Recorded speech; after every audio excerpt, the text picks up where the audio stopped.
some signs behind the plate. There's just some things that are happening.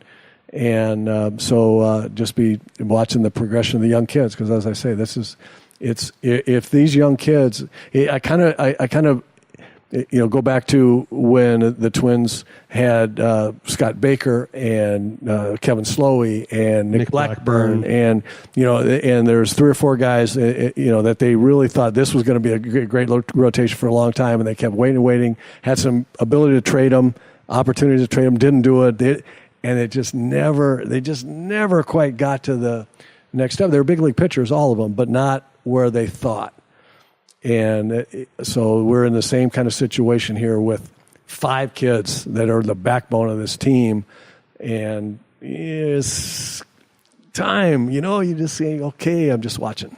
Yeah, and I will remind people that I covered the Twins extensively in the 90s and the 2000s, and Torrey Hunter was drafted in 1993. He became an all-star 8 years later.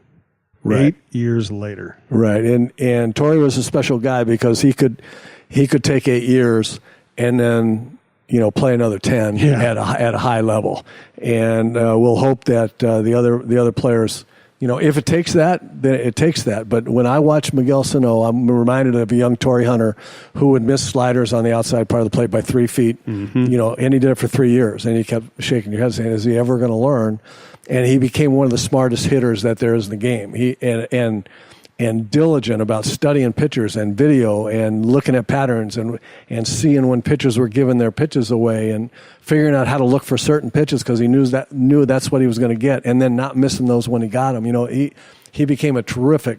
Obviously he was a great defensive player his whole life.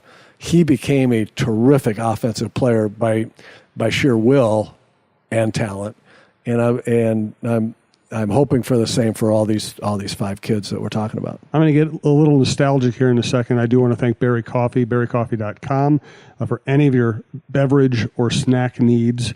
Tony Hoaglund, your State Farm agent in Champlin, again, Hoaglund. I work with him myself, so I can highly recommend him. And WhizKids.tech, WHIZKIDS.tech, for any of your cloud, VoIP, IT business needs. We appreciate all their support. I will say, too, that covering baseball has gotten a little different. When I covered the Twins as a beat writer and later as kind of a feature writer and columnist, back in the old days, especially in the Metrodome, they were very lax about any of the access rules because there weren't that many of us who were really around the team all the time, and they tended to trust the beat writers, and they knew we weren't going to burn them in any way. And there were times I would sit and talk hitting with Torrey for an hour. We just sit at his locker and it wasn't even for a story. It was just shooting the breeze. And he would say, I just studied this guy. Here's what I'm looking for tonight. He's going to try to beat me with this pitch. I'm going to try to take it away from him, or I'm going to try to at least foul it off and get and he would take me pitch sequence through pitch sequence against every starting pitcher he was going to go up against, how he thought about it, how he studied it, what his approach was, how he got beat the last time.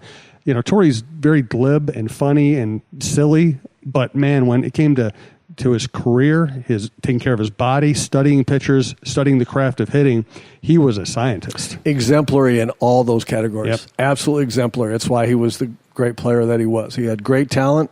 He was fearless in center field, and he was prepared and diligent about how to approach every pitch with every pitcher. His whole career, after he got by the first 3, 4, 5 years of figuring out how to do all that, then he was absolutely exemplary in every phase of that.